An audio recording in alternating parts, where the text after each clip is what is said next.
Her boss, Mr. Thompson, scoffed, his voice echoing across the pristine cobblestone driveway. "You don't even know how to weld." But Elena didn't flinch. She simply looked at the massive broken security gate, then at the frantic, high-paid crew that had failed to fix it, and finally back at her boss.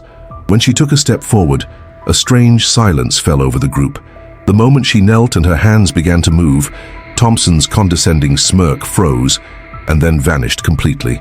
The scene was Oakwood Estates, a hyper-exclusive gated community in suburban California, on the single most important day of its existence. In less than an hour, a billionaire investor was scheduled to arrive for a final walkthrough. This one deal would secure the company's future for the next decade. Elena, a quiet 58-year-old woman, was supposed to be invisible, a ghost in a janitor's uniform who had been cleaning the development's offices for 2 years. She was the person everyone looked past, the one who emptied their trash cans and wiped down their desks after they went home. This is one of those stories that makes you question everything you think you know about people. If you're ready to see how this unfolds, do us a favor and hit that like button and subscribe to the channel so you don't miss what happens next. And tell us what city you're watching from in the comments, along with the word justice, because you're going to be demanding it. The problem was a catastrophe. The custom-made wrought iron gate, the very symbol of the community's prestige and security, was jammed. One side was stuck halfway open, sagging on a broken hinge mechanism. It was a terrible look for a multi-million-dollar development. Thompson was on the verge of a full-blown panic attack, his face red and his voice hoarse from yelling at his foreman. The reputation of his company, Thompson Luxury Homes, was hanging by a thread. That's when Elena had stepped out from the shadows of the guardhouse and said calmly, "I can fix that."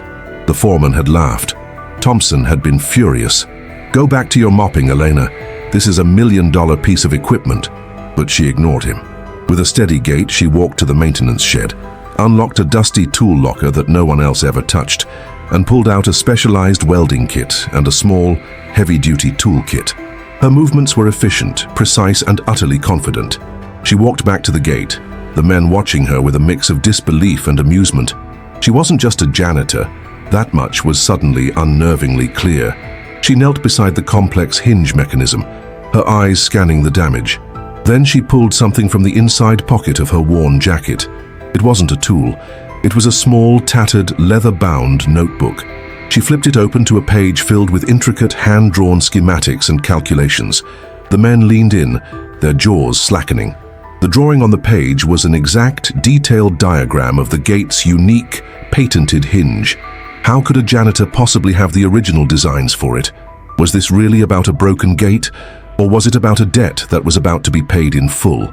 The air grew thick with unspoken questions.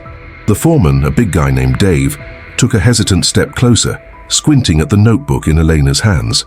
Where did you get that?" he stammered. Elena didn't look up. Her finger traced a line on the diagram, then she pointed to a small, almost invisible stress fracture on the real hinge. "The flaw was in the original design," she said, her voice steady and clear. "The alloy specified for the primary load-bearing pin was too brittle.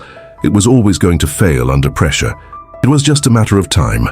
Mr. Thompson stared, his mind racing. He had paid a fortune to a top-tier European engineering firm for that gate design. He'd personally overseen the project. How could his cleaning lady know more about its structural integrity than his own team of experts? He remembered her interview 2 years ago. She had been quiet, unassuming, with a resume that said she'd done custodial work for small businesses most of her life. There was nothing, absolutely nothing, to suggest this level of expertise. She was just Elena, the woman who cleaned the toilets. Her background, as far as anyone knew, was simple. A widow, she had moved to the area a few years back. She kept to herself, was always polite, and did her job impeccably. No one had ever thought to ask about her life before she started working for them. In the fast-paced, high-stakes world of luxury real estate, people like Elena were part of the scenery, not part of the story. But now, the entire story revolved around her. The other workers, who had been snickering just minutes before, were now silent. They watched her with a newfound respect, mixed with a heavy dose of fear. The antagonist in this scene wasn't just the broken gate. It was Mr. Thompson's own arrogance. He had built his empire on the belief that he was the smartest man in any room. He hired expensive people and bought expensive things, trusting in price tags as a measure of quality. Elena, in her simple work clothes, holding a worn-out notebook, was a direct contradiction to his entire worldview. His antagonist was the sudden, terrifying realization that he was not in control. "What do you mean, a flaw in the design?" Thompson demanded, his voice sharper now, laced with accusation. "That's impossible." Eleanor finally looked up, her eyes meeting his for the first time. There was no anger in them, just a cold, hard clarity. "It's not impossible. It was intentional." She tapped the notebook again. "A cost-saving measure. A cheaper alloy that would look fine on the surface but would degrade within 5 years. Specified right here, in the initial drafts." She turned a page, revealing another diagram, this one with a different set of material codes circled in red ink. "This is what should have been used. The design my husband created." The word hung in the air. Husband. Dave, the foreman, looked at the gate, then at the company logo etched into a nearby plaque. Thompson Luxury Homes, Esture 2005. Then he looked at Elena. A dawning horror began to spread across his face as a long-forgotten memory surfaced. A news story from years ago about a small engineering firm, a brilliant designer, and a hostile takeover by a rapidly growing real estate company. The conflict escalated from a mechanical failure to a personal confrontation. The broken gate was no longer the problem, it was the evidence. Mr. Thompson's face, which had been red with panic, was now draining of all color, leaving a pale, sickly mask of disbelief. "Your husband?" he repeated, the words barely a whisper. The name of the firm he had acquired, or rather crushed, years ago flashed in his mind. Ortega Engineering. He remembered a man, a brilliant but stubborn engineer named Marcus Ortega, who had refused to compromise on quality, who fought him at every turn during the buyout. "Marcus Ortega," Elena said, her voice cutting through the silence. It wasn't a question, it was a judgment. "He designed this gate. He designed this entire security system. This notebook contains all his original plans, before your company bought him out and cut corners to save a few $1,000s. She stood up, dusting off her knees. The portable welder was now humming beside her, ready for use. The other workers instinctively took a step back, creating a circle around Eleanor and Thompson as if they were in a boxing ring. The billionaire's arrival was forgotten. The only thing that mattered was what was happening right now. The tension wasn't just about the past anymore, it was about the immediate, tangible threat Elena posed. She wasn't just a disgruntled widow. She was a woman holding the proof of his corporate malfeasance in her hands. This went beyond a faulty gate. It spoke to the very foundation of his company, a business built on cutting corners, on prioritizing profit over integrity. Every custom home in this development, every high-tech feature he used as a selling point was now under suspicion. Had other corners been cut? Were there other flaws waiting to break? The foreman, Dave, was already thinking about the structural supports in the main clubhouse, which had been a project from that same post-takeover period. A young apprentice, barely 20, watched from the sidelines. He had always looked up to Mr. Thompson, seeing him as a titan of industry. Now he just saw a scared man being cornered by a janitor. This apprentice, named Leo, had always been kind to Elena, often offering her a coffee in the morning. He now looked at her with awe. She wasn't just a cleaning lady, she was a force of nature who had been hiding in plain sight, waiting for the perfect moment. Thompson tried to regain control. "This is ridiculous," he blustered, his voice trembling slightly. "You're making baseless accusations. That's slander." Elena ignored his threat. She picked up the welding torch, her grip firm and practiced. "Your investor is arriving in 45 minutes, Mr. Thompson. The gate will be fixed. I will ensure my husband's work is properly represented, at least in function." She ignited the torch and a brilliant, piercing blue-white flame hissed to life, illuminating the fear on Thompson's face. "But my silence will have a cost." She didn't need to raise her voice. The quiet intensity of her words, backed by the roar of the torch, was more powerful than any shout. The conflict had become intensely personal. It was her family's legacy against his fraudulent empire. Every worker on that site now knew that they were standing on ground that was, in more ways than one, profoundly unstable. The stakes had been raised from a single business deal to the potential implosion of Thompson's entire life's work, all because he had underestimated the woman who cleaned his floors. The hiss of the welding torch was the only sound for a long moment. Elena worked with a surgeon's focus, the brilliant flame seamlessly stitching the broken metal together. She wasn't just fixing the gate, she was erasing Thompson's shoddy, cost-cutting work and restoring the original, stronger design. The subplot was no longer just about the gate, but about the loyalty of the men watching. Dave, the foreman, looked at his boss, his expression a mixture of fear for his job and a newfound grudging respect for Elena. His conflict was clear. Stick with the man who signs his paychecks or side with the truth. Meanwhile, the young apprentice, Leo, made a choice. He quietly walked over to the maintenance shed, found a bottle of water, and brought it to Elena. He set it down beside her, not saying a word. It was a small act, but in the thick tension of the moment, it was a declaration. He was with her. This small interaction didn't slow the story. It deepened the divide between the characters, showing the cracks forming in Thompson's authority. The pressure of time was a constant threat. Thompson's phone buzzed in his pocket. A text from his assistant. Mr. Chen's car has just passed the freeway exit. ETA 15 minutes. Panic flared in his eyes again. He needed to resolve this now. He approached Elena, trying a new tactic. "Elena, listen," he said, his voice a low, desperate hiss.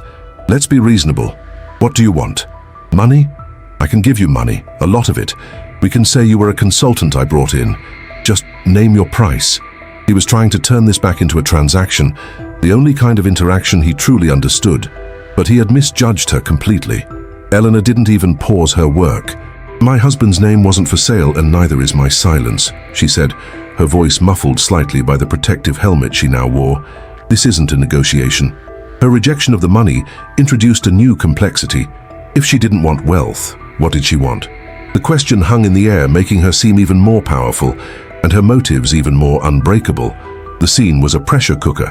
Every element was intertwined. The approaching investor, the physical act of Elena repairing the symbol of Thompson's fraud, Leo's quiet act of rebellion, and Thompson's failing attempts to control the situation with money. The narrative wasn't just about a single confrontation anymore. It was about a corporate culture of deceit, being dismantled in real time by the one person they never saw coming. All the sub-traumas, Leo's allegiance, Dave's fear, Thompson's desperation, were now directly tied to the main conflict, pushing the story towards an inevitable breaking point. The resolution of this would not be simple or quiet. The point of no return arrived not with a shout, but with the quiet crunch of tires on cobblestone. A sleek black sedan rolled into view, stopping 50 feet from the scene.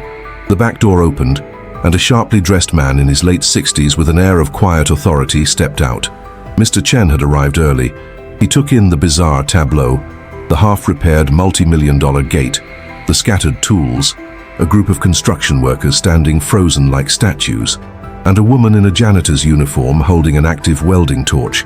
And in the middle of it all, his business partner, Mr. Thompson, looking like his world was ending. This was the turning point, an event that ripped the story in a completely new direction. Thompson's plan to control the narrative, to pay Elena off and create a cover story, was instantly incinerated. He was exposed at the worst possible moment in front of the one person who held the future of his company in his hands. He took a shaky step toward his investor. "Mr. Chen, you're early. We were just running a final diagnostic on the gate security protocol, a live stress test." The lie was so pathetic, so transparently desperate that even Dave the foreman winced. But Mr. Chen's eyes weren't on Thompson. His gaze was fixed on Elena. He walked forward slowly, his expression unreadable. Elena shut off the torch, the sudden silence making the air feel heavy. She lifted her welding helmet, her face streaked with sweat, and looked directly at the investor. And then the unexpected happened. Mr. Chen's stern face softened, just slightly, into a look of faint recognition. He didn't look at Elena herself, but at the worn leather notebook she had placed on a nearby toolbox. "That notebook," Mr. Chen said, his English precise and deliberate. "The insignia on the cover, a stylized O with a gear. I haven't seen that in over a decade." He looked from the notebook to Elena's face. That was the mark of Marcus Ortega. Thompson froze. This wasn't happening. It couldn't be. Of all the investors in the world, why did it have to be one who knew the name of the man he had ruined? The power dynamic shifted instantly and seismically. Thompson was no longer the powerful host. He was a defendant in a trial he didn't know he was standing in. Elena was no longer the janitor. She was the star witness. Mr. Chen looked past Thompson, addressing Elena directly. The respect in his tone was unmistakable. Marcus Ortega was a genius. He submitted a proposal to my firm years ago. The most brilliant safety-conscious engineering I had ever seen. Then he vanished. His firm was acquired and his designs were diluted. He glanced at the broken gate, then at the weld Eleanor had just expertly completed. I assume you are his wife. Eleanor simply nodded, her composure absolute. The revelation that the investor not only knew of her husband, but deeply respected his work, changed everything. This was no longer about her word against Thompson's. She now had a powerful, impartial ally who understood the true meaning of the crime she was exposing. The consequences of that single question, "I assume you are his wife," were immediate and devastating. The question wasn't for Thompson. It was an indictment of him. In that moment, Mr. Chen stripped Thompson of all his credibility. The reaction from everyone present was visceral. Dave the foreman slowly took his baseball cap off, a gesture of respect for the dead and deference to the living. The other workers shifted their weight, no longer looking at Thompson as their boss, but as a man who had just been publicly disgraced. Thompson's reaction was a frantic scramble for survival. "Now, hold on, Mr. Chen," he sputtered, trying to force a laugh. "This is a misunderstanding. This woman is a disgruntled former employee's widow. She's delusional. She shows up here making wild accusations." But his words were hollow. The evidence was all around them. The broken gate, the notebook with the schematics, and the calm, unwavering dignity of Elena. His attempt to paint her as unstable backfired, making him look even more guilty and pathetic. Mr. Chen didn't even grant him a glance. He remained focused on Elena. "The proposal my company saw from your husband was for a full community infrastructure plan. It was perfect. When Thompson Homes took over and submitted their revised, cheaper plan, we declined to partner with them on that project. I was told Marcus had approved the changes. I see now that was likely a lie." This new information landed like a physical blow. Chen had known about the corner cutting all along. He hadn't come here to invest. He had come here for a final verification of his suspicions. Elena explored the new dynamic with quiet strength. She didn't need to shout or accuse. Her presence was enough. She let Chen's words hang in the air, allowing the full weight of Thompson's deceit to settle over him. The ramification was clear. His potential partnership with Chen wasn't just in jeopardy. It had never been real. He had been played. The focus of the scene was now locked on the three key figures, but the reactions of the secondary characters told the rest of the story. Leo, the young apprentice, stepped forward. "She's telling the truth," he said, his voice clear. "I saw the notebook. The plans are all in there. Everything she said about the cheaper materials, it's all in there." This act of courage from the lowest-ranking employee sealed Thompson's fate. It was a mutiny, sparked by a woman they had all ignored. Thompson looked at Leo with pure hatred. He had lost control of his workers, his investor, and his future, all in the space of 5 minutes. The focus was entirely on action and reaction, a rapid cascade of falling dominoes, with no need for lengthy reflection. The consequences were happening in real time, and they were brutal. The challenge for Elena now shifted. Exposing Thompson was done. The new, more difficult task was to reclaim her husband's legacy from the ashes of Thompson's career. Her growth was evident in this transition. The quiet, grieving widow who had spent 2 years patiently waiting was gone. In her place stood a confident leader, ready to take control. She saw the opening Mr. Chen had provided and seized it. This was no longer just about the past, it was about building a new future. "Mr. Chen," Elena said, her voice commanding the attention of everyone present. "Mr. Thompson didn't just dilute my husband's designs. He stole them, corrupted them, and put people at risk. Not just here, but in every development he has built since he took over Ortega Engineering." This was her evolution in action. She wasn't just seeking personal vengeance, she was fighting for a principle. She was demonstrating that her husband's core value, safety and quality above all else, was now her mission. Thompson, now completely sidelined, could only watch as his fate was decided by 2 people he had catastrophically underestimated.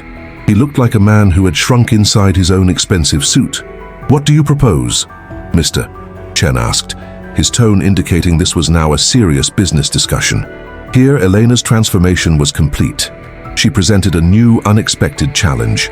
I have all of my husband's original plans for everything, the structural engineering, the electrical grids, the water systems, all the things he refused to compromise on. I propose a full independent audit of every Thompson luxury homes property built in the last 10 years.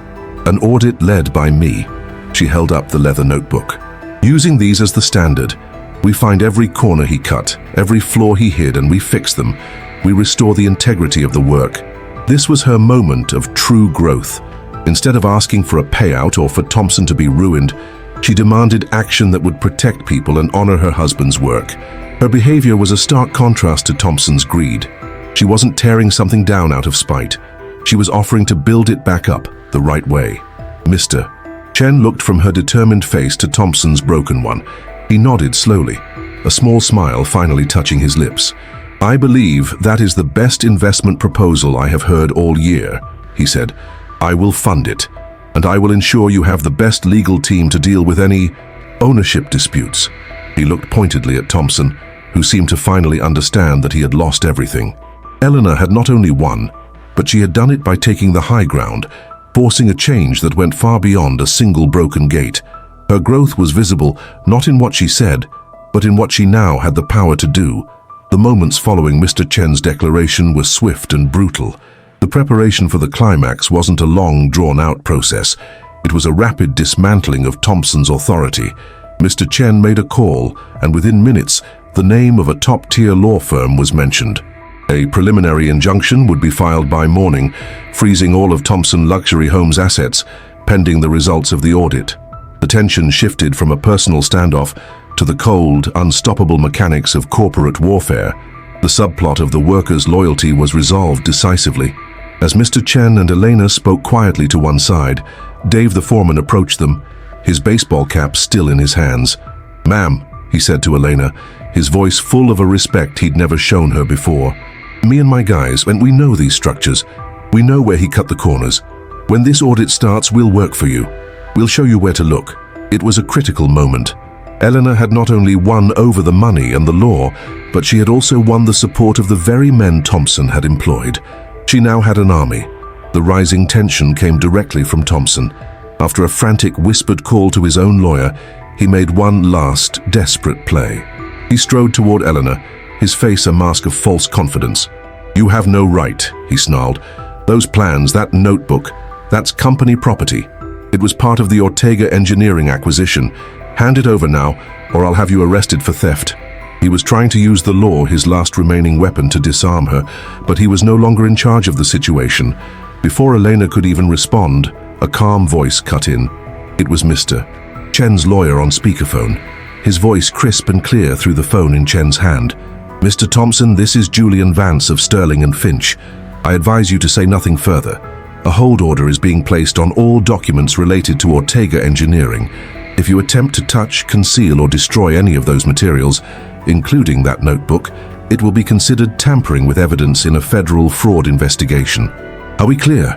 The threat of a federal fraud investigation sucked the last bit of air out of Thompson's lungs. The fight was gone. He was cornered, his threats turning to dust in his mouth. Elena never had to say a word.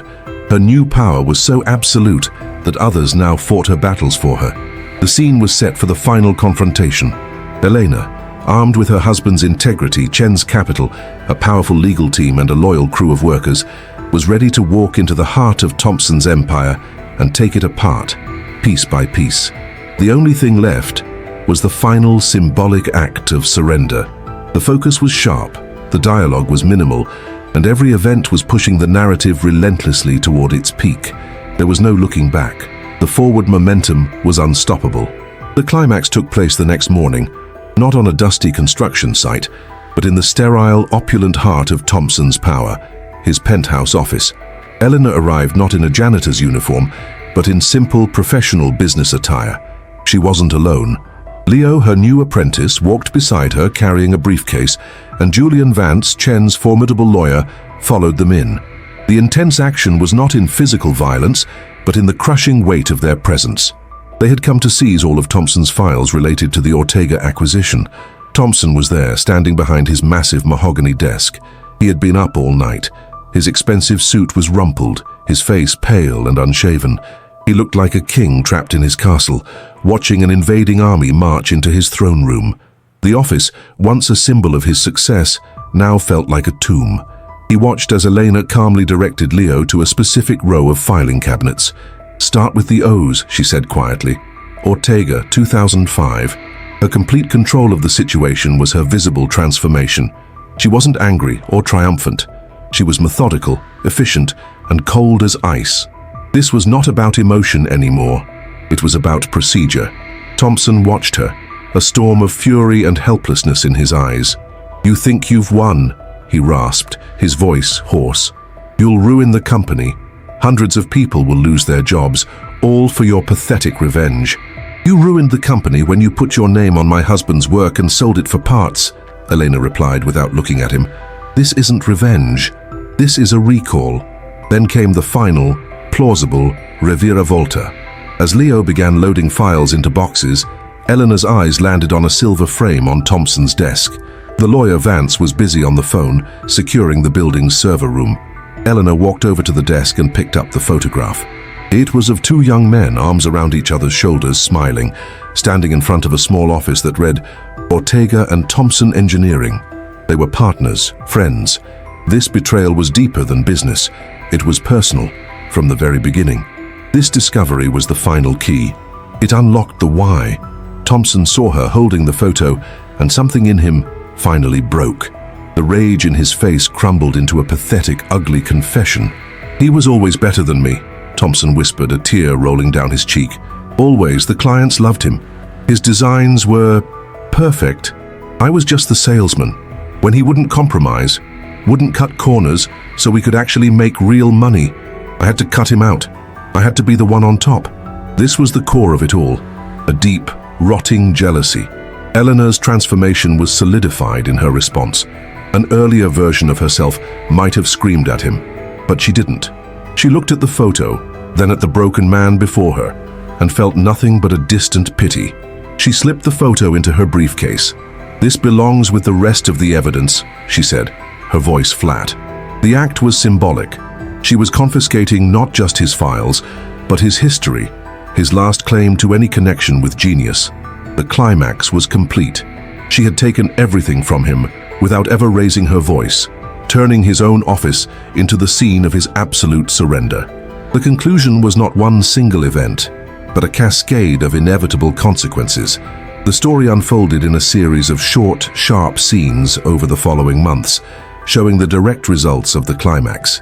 Elena, now the court-appointed head of the Ortega audit, became a fixture in the business news. The first scene showed her in a hard hat, directing Dave's crew at a different Thompson development, pointing out a structural weakness on a blueprint, one of her husband's originals. Her arc from janitor to leader was visually complete. She was no longer cleaning up messes, she was preventing them. The narrative of Thompson's downfall was told through news headlines and brief legal proceedings. We saw a shot of a newspaper. Thompson Homes faces class action lawsuit. Then another. CEO Frank Thompson indicted on federal fraud charges. There was no need for a lengthy courtroom drama. His fate was sealed the moment Elena picked up that photograph. His conclusion was a quiet fade into infamy, his empire dismantled, his name synonymous with corruption. It was a clean, emotionally satisfying end to his arc, devoid of unnecessary melodrama. The protagonist's journey concluded with her not just restored, but elevated. We saw a scene where Eleanor and Mr. Chen stood in a newly redesigned office. The sign on the door didn't say Thompson Homes. It said Ortega Quality Assurance. Her husband's name was back on the door, but this time it was hers to manage. Leo walked in and handed her a report, now a confident junior project manager.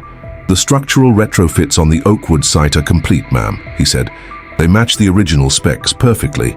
The conclusion was emotionally satisfying because it wasn't just about punishment, it was about restoration. Eleanor didn't just tear Thompson down, she used the opportunity to build something better and more honest in its place. The final shots showed families moving into homes that were now genuinely safe, their trust being rebuilt by the very woman whose family Thompson had tried to destroy. The ending was coherent with her entire journey. She had started by fixing a single broken gate, a symbol of her husband's work, and had ended by fixing an entire broken company. restoring his legacy on a scale she likely never imagined. Her transformation was permanent, her victory absolute, and the resolution of the story was final and complete. 1 year later, the air in the university auditorium was filled with the quiet buzz of anticipation. At the podium stood Elena Ortega. She was presenting the first ever Marcus Ortega Memorial Scholarship for Engineering Integrity. She spoke with a calm, steady voice, not about fraud or revenge, but about passion, quality, and the responsibility that comes with the power to build things. She spoke about a man who believed that a job wasn't worth doing if it wasn't done right. In the audience, Mr. Chen smiled, a silent, proud partner. Beside him, Dave the foreman, now in a company polo shirt, nudged Leo, who was taking notes like he was still a student, even though he was now a key manager at OQA. They were her team, her family. They weren't just fixing buildings, they were building a new standard in the industry. The past was not forgotten, but it had been reforged into a purpose. After the ceremony, as Elena awarded the scholarship to a brilliant, idealistic young woman, a reporter asked her a final question. After everything you went through, Mrs. Ortega, do you believe justice was served? Elena looked at the young student who was clutching the award, her eyes full of hope. She then looked out at the world she had changed. Justice isn't a destination, she said, her voice clear and strong. It's a blueprint. You have to build it every single day. Her words offered a final, resonant thought, a glimpse into a future where her husband's legacy was not just a memory, but a living, breathing principle being passed on to the next generation. The story was over, but the work, her work, was just beginning. It left you to wonder how many other hidden geniuses are out there in plain sight, just waiting for the right moment to show the world what they can do. If you watched until the end, you know this story was about more than just a broken gate. It was about a buried truth and the power of one person to demand what is right. Thank you for being here with us for this incredible journey. Let us know in the comments what you think justice truly means. We read every single one. And if you believe that people should always be held accountable for their actions, type integrity in your comment and don't go anywhere. There's another story of a triumph against the odds waiting for you right here on the end screen. Click on that video right now and we'll see you there.